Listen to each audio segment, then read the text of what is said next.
Hello everyone, कैसे हो आप लोग। आई होप आप लोग सब सही होंगे और आपकी तैयारी भी सही चल रही होगी। तो मैंने ये क्वेश्चन आपको 33वां होमवर्क के लिए दिया था, तो आई होप आप लोगों ने किया होगा और बहुत सारों के सही जवाब भी आए। तो इसका पहले मैं आपको एक क्वेश्चन पढ़ के सुना देता हूँ। Two theodolite method to set a simple curve does not required. Option A है इसका लीनियर मेजरमेंट, बी है आपका एंगुलर मेजरमेंट, सी आपका B both A and B और डी आपका नन ऑफ दीज। तो देखिए यहाँ पे टू थ्योरलाइट जो मेथड होता है इसमें कह रहा है डज नॉट रिक्वायर, यहाँ पे नॉट लिखा है। तो आपको ये क्वेश्चन बहुत ही ध्यान से देखना पड़ेगा कि नॉट है। तो ये पहले तो आप लोग ये जानिए कि टू थ्योरलाइट मेथड किस लिए यूज किया जाता है। तो ये किया जाता है आपका एंगुलर मेजरमेंट के लिए यूज किया जाता है टू थ्योरलाइट मेथड। और जो एंगुलर मेजरमेंट है वो और कौन कौन से टाइप से होता है, तो इसके लिए होता है एक रैनकाइन मेथड होता है एंगुलर मेजरमेंट के लिए। इसको टेंजेंशियल मेथड, जिसमें त्रिकोणमिति का आप फॉर्मूला वगैरह लगाते हैं, टेंजेंशियल मेथड होता है। दूसरा होता है आपका टू थ्योरलाइट मेथड से भी हम एंगुलर मेजरमेंट लेते हैं। और तीसरा मेथड होता है आपका टेकोमेट्री, तो इससे भी आप एंगुलर मेजरमेंट ले सकते हैं। मैं लिख नहीं पा रहा हूँ पर आप लोग को बोल रहा हूँ तो आप लोग समझ चुके होंगे कि कौन कौन से मेथड होते हैं। तो यहाँ पे डज नॉट रिक्वायर्ड की बात करें, मैं नहीं होता है, तो इसका ए ऑप्शन इज राइट होता है। लीनियर मेजरमेंट जो होता है आपका टू थ्योरलाइट मेथड के लिए यूज नहीं किया जाता है। नेक्स्ट क्वेश्चन पे चलते हैं। नेक्स्ट क्वेश्चन है यहाँ पे the three point problem can be solve by. A है आपका option tracing paper method, B है आपका वेसल मेथड, सी है आपका लेहमान मेथड और डी है आपका ऑल ऑफ दीज। तो मैंने आपको बता दूं पहले थ्री पॉइंट प्रॉब्लम क्या होती है और टू पॉइंट प्रॉब्लम, एक दूसरा ऑप्शन बनता है इसमें। टू पॉइंट प्रॉब्लम और थ्री पॉइंट प्रॉब्लम क्या होती है। ये प्लेन टेबल के रिसेक्शन के मेथड है। पहली बात ये कि रिसेक्शन मेथड होता है प्लेन टेबल के। प्लेन टेबल के वैसे आपको बता दूं एक मेथड होता है आपका रेडिएशन, रेडिएशन मेथड होता है। दूसरा होता है आपका ट्रेवर्सिंग, ट्रेवर्सिंग मेथड होता है। तीसरा होता है आपका इंटरसेक्शन, इंटरसेक्शन मेथड होता है। और चौथा आपका होता है resection, resection method. Resection method के भी दो मेथड होते हैं आपका, एक टू पॉइंट प्रॉब्लम और एक होता है आपका थ्री पॉइंट प्रॉब्लम। तो ये कह रहा है कि थ्री पॉइंट प्रॉब्लम के मेथड कौन कौन से होते हैं। तो थ्री पॉइंट प्रॉब्लम के ये तीनों मेथड होते हैं, ट्रेसिंग पेपर मेथड भी, बेसल मेथड भी और लेहमान मेथड भी।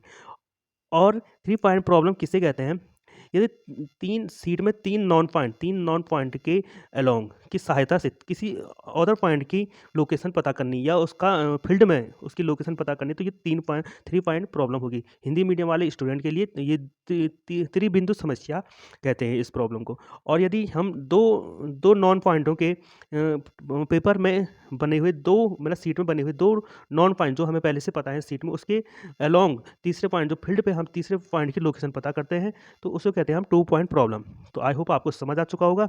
तो इसका आंसर हो गया आपका ऑल ऑफ दीज। तो मैंने हल्का सा आपको पूरा प्लेन टेबल के मेथड के बारे में बता दिया है, तो आई होप आपको ये समझ आ चुका होगा। चलिए यहाँ पे नेक्स्ट क्वेश्चन है 35वां। How many links are there in a Gunter chain. Gunter chain में कितने लिंक होते हैं। तो मैं आपको बता दूं पहले, गंटर चैन चैन को ही हम सर्वे चैन भी कहते हैं, सर्वेइंग चैन भी कहते हैं, सर्वेयर चैन, सॉरी सर्वेयर चैन भी कहते हैं। तो गंटर चैन को यदि दूसरा क्वेश्चन आ जाए तो सर्वेयर चैन और गंटर चैन एक ही चैन है। अब बता दूं आपको कितने लिंक होते हैं। गंटर चैन की पहले लंबाई होती है आपके 66 फीट, 66 फीट इसकी लंबाई होती है। और इसमें लिंक होते हैं आपके 100 लिंक होते हैं, 66 फीट होती है। तो इसका सही आंसर हो जाएगा 20, 100 लिंक। 36 क्वेश्चन है आपका। The true length of a line is known to be 200 metre when measure with 20 metre tape. The length is 200.80 metre. The correct length of the tape 20 metre is. तो कह रहा है यहाँ पे क्वेश्चन कि एक लेंथ है जो हमें लेंथ थी वो 200 मीटर की थी, तो हमने उसको 20 मीटर टेप से मापा, जो करेक्ट लेंथ थी, तो वो मापी गई आपकी 200.80 मीटर मापी गई। तो कह रहा है कि करेक्ट लेंथ कौन सी टेप थी, टेप की करेक्ट लेंथ कितनी है कि इतनी आई, तो गलत आई, मतलब जो एरर था, जो एरर वाली रॉन्ग टेप थी उसकी लेंथ बतानी है आपको, तो कितनी होगी। तो इसका मैं आपको सिर्फ सिर्फ एक सरल वाला फॉर्मूला बता देता हूँ और किस टाइप से आएगा। इसका एक दूसरा फॉर्मूला भी होता है वैसे करेक्शन का, यहाँ पे करेक्शन होता है L dash minus L major length upon L होता है। तो ये भी एक फार्मूला होता है, पर ये वाला फार्मूला आपको यूज़ नहीं करना यहाँ पे, इससे थोड़ा लॉन्ग हो जाएगा। तो आपको मैं शॉर्टकट वाला फार्मूला बताऊँगा। तो देखिए इसमें से आपको कुछ नहीं ढूंढना है। यहाँ पे देखिए ये करेक्ट लेंथ थी, मेजर की थी, करेक्ट लेंथ ऑफ टेप थी 20, इसको मल्टीप्लाई कर दो। रॉन्ग जो उसने लेंथ मापी, ये तो रॉन्ग जो टेप होगा उसने रॉन्ग लेंथ मापी होगी, इंटू इंटू कर दो आप यहाँ पे, इंटू जो जो टेप करेक्ट जो रॉन्ग लेंथ मापी होगी, टेप की रॉन्ग लेंथ, तो उसको मैंने मान दिया एक्स। तो एक्स आ जाएगा आपका यहाँ पे 200 इंटू 20 अपॉन 200.80। तो इसका सही आंसर आ जाएगा आपका, तो यहाँ पे इसका सही आंसर हो जाएगा, आ रहा है आपका 19 आ रहा है आपका। तो इसका आंसर आ जा रहा है आपका ए 19.92 मीटर। तो जो करेक्ट लेंथ होगी जो आई चैन जो यहाँ पे टेप की, वो आपकी 19.92। तो आप लोग इसका सॉल्यूशन कर लेना, कैलकुलेशन है बस। तो यहाँ पे एक 37वां क्वेश्चन है, बहुत ही अच्छा क्वेश्चन है ये, सर्वेइंग का है, चैन सर्वे से। The following figure shows entire in field book for chain line A B, what is the distance between T1 and T2। कह रहा है यहाँ पे ये दिखा रखा है आपको ये डायग्राम पूरा, इसमें कह रहा है T1 और T2 के बीच की दूरी कितनी होगी। तो मैं आपको बता दूं, डिस्टेंस होगी 4 और ये 5 होगी और ये वाली होगी 2। तो हमें यहाँ पे T1 और T2 के बीच की डिस्टेंस बतानी है। तो मैं आपको बता दूं इसका ट्रायंगल किस टाइप से बनेगा। ये 4 थी, ये वाला 4 मैंने ये लिख लिया, ये पूरा 5 है, यहाँ तक पूरा 5 है, पर यहाँ पे यहाँ तक 2 है, ये T1 तक, T1 ये है और T2 ये है। तो इसको ऊपर ले जाएंगे, ये 2 यहाँ कट जाएगा, यहाँ बच जाएगा आपका 5 में से, ये पूरा 5 था, तो यहाँ से यहाँ 3 बच जाएगा आपका। तो आपको ये वाला जो यहाँ पे कर्ण बनता है त्रिभुज में, इसकी वैल्यू निकालनी है। तो कैसे आएगा आपका, यहाँ पे ये 4 है, तो 3 का स्क्वायर प्लस पाइथागोरस प्रमेय से 4 का स्क्वायर हो जाएगा, तो ये आ जाएगा आपका 25 आ जाएगा ये। तो 25 किसका अंडर रूट स्क्वायर होता है आपका 5 का, तो ये इसकी वैल्यू हो जाएगी आपकी 5। तो आई होप आप समझ चुके होंगे। यदि आप नहीं समझे तो आप हमें व्हाट्सएप ग्रुप या टेलीग्राम पे मैसेज कर देना, मैं आपका इसका सही से सॉल्यूशन बता दूंगा आपका डिटेल में। तो ये होगा आपका 5 बी ऑप्शन सही हो जाएगा इसका। आई होप आप समझ चुके होंगे।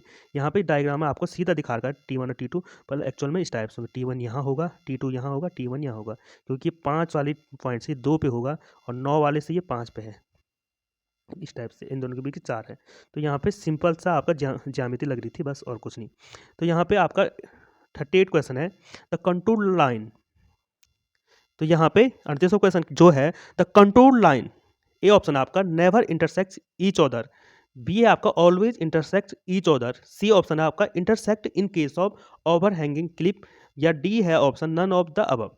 कंटूर लाइन, जो कंटूर लाइन आपकी समुच्चय लाइन होती, जो समुच्चय रेखाएं होती, वो क्या करती है, नेवर इंटरसेक्ट ईच अदर, एक दूसरे को कभी इंटरसेक्ट नहीं करती हैं, मतलब एक दूसरे को कभी काटती नहीं है। ऑलवेज इंटरसेक्ट ईच अदर, एक दूसरे को ऑलवेज इंटरसेक्ट करती हैं। तो ये है, और intersect in case of an overhanging clip. तो इसमें एक प्रॉपर, जैसे नेवर इंटरसेक्ट ये भी सही हो सकता है, पर इसमें एक प्रॉपर देना आपको, तो इसका सही आंसर हो जाएगा intersect in case of an overhanging clip. और देखिए मैं आपको बता देता हूँ ओवरहैंगिंग क्लिप किस टाइप से बनती है। यहाँ पे ओवरहैंगिंग क्लिप होती है आपकी जी, जैसे ये कोई ओवरहैंगिंग क्लिप, जैसे कोई पहाड़ टाइप का, इस टाइप से ओवरहैंगिंग, यहाँ पे ओवरहैंगिंग है ये। तो इसका जो समुच्चय लाइन बनेगी आपकी, वो इस टाइप से बनेगी।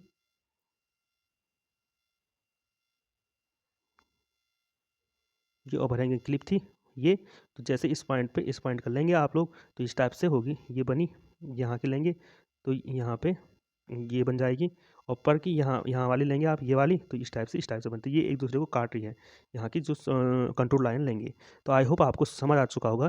तो इसका सही आंसर हो जाएगा आपका C, never intersect in case of overhanging clip. सिर्फ ओवरहैंगिंग क्लिप के केस में ही एक दूसरे को कंट्रोल लाइनें इंटरसेक्ट करती हैं। यहाँ पे 39वां क्वेश्चन है आपका, द मिनिमम पिच। देखिए यहाँ पे तक आपका 38 क्वेश्चन तक थे सर्वे के, ये सब थे आपके सर्वे के क्वेश्चन थे। अब यहाँ पे से आपका स्टील शुरू हो रहा है, 39 क्वेश्चन थे। तो आप लोग समझ सकते हैं कि सर्वे का कितना इंपॉर्टेंट रोल है यूकेपीएससी जेई के एग्जाम में, क्योंकि यहाँ पे 40 क्वेश्चन तक आपके सर्वे से आए हैं। तो देखिए 39वां क्वेश्चन है, minimum pitch of rivets should not be less than. ये कह रहा है आपका minimum pitch of rivet should not be less than. यहाँ पे तो जैसे ये है आपका, एक रिविट लगा दिया मैंने, ये 2 प्लेटें हैं यहाँ पे, एक प्लेट ये है और एक ये है। तो यहाँ पे ये मिड पॉइंट है। तो पिच क्या होती है, तो ये होती है आपकी distance between two consecutive rivet. 2 distance होती है रिविट के बीच में, वो पिच होती है यहाँ पे इस टाइप से। और ये होती है, मतलब यहाँ पे जो वर्टिकल डिस्टेंस, मतलब जो मैंने यहाँ पे दिखाई, ये पिच हो जाएगी, और यहाँ पे इस टाइप से हो जाएगा, ये होता है आपकी गेज डिस्टेंस कहलाती है।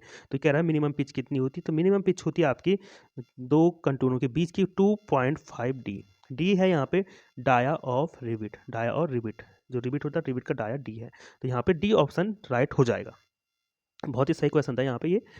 अब यह है यहाँ पे 40वां क्वेश्चन है, the effective throat thickness of fillet weld is. जो इफेक्टिव थ्रॉट थिकनेस होती है फ्लैट वेल्ड की, वो क्या होती है इफेक्टिव थ्रॉट थिकनेस। तो आपको बता दूं मैं कि फ्लैट वेल्ड इस टाइप से होता है, जैसे यहाँ पे ये है, एक स्टील प्लेट ये है नीचे और एक ये है, तो फ्लैट वेल्ड इस टाइप से होता है फ्लैट वेल्ड। तो कह रहा है ए ऑप्शन आपका equal to size of weld, B है आपका A function of angle between the fusion side, और सी आपका the length of hypotenuse of the triangle formed, और डी है आपका 0.7 time the size of weld. तो देखिए, जो मैं आपको बता दूं थिकनेस ऑफ फ्लैट वेल्ड होती है ये वाली डिस्टेंस, जो मैंने यहाँ पे दूसरे कलर में बनाई, ये वाली डिस्टेंस होता है आपकी थिकनेस ऑफ फ्लैट वेल्ड। तो इसका सही आंसर है आपका D 0.7 time the size of weld, जो साइज ऑफ वेल्ड होती है उसका 0.7 टाइम। तो यहाँ पे थिकनेस होगी, साइज ऑफ वेल्ड इसका इतने टाइम होती है, 0.7 टाइम होती है। तो फ्लैट वेल्ड का आपका डायग्राम इस टाइप से बनता है। तो आई होप आपको ये वीडियो पसंद आई होगी। तो आपके लिए ये होमवर्क के लिए क्वेश्चन है आपका 41, for a steel member in tension the permissible stress. देखिए, for a member in tension, यदि स्टील मेंबर टेंशन में है तो permissible stress of in axial tension is given by, axial tension में परमिसिबल स्ट्रेस कितनी होगी। तो ए ऑप्शन है आपका 0.5 F I, 0.6 F I, B option, C option आपका 0.66 एफ आई, और डी ऑप्शन आपका 0.75 एफ आई। तो ये क्वेश्चन आपको होमवर्क के लिए आप दूसरी वीडियो में इसका सॉल्यूशन बताऊंगा। तो आई होप आपको वीडियो पसंद आई होगी। आपको जरा से भी वीडियो पसंद आई तो आप लाइक कर दीजिएगा और चैनल को सब्सक्राइब करना ना भूलिएगा, क्योंकि इसके सारे सॉल्यूशन मैं इसी चैनल पे करवाऊंगा। और हो सके तो किसी एक फ्रेंड को आप शेयर भी कर सकते हैं, अपने किसी एक फ्रेंड को शेयर कर दो वीडियो को। तो thank you everyone, thank you so much.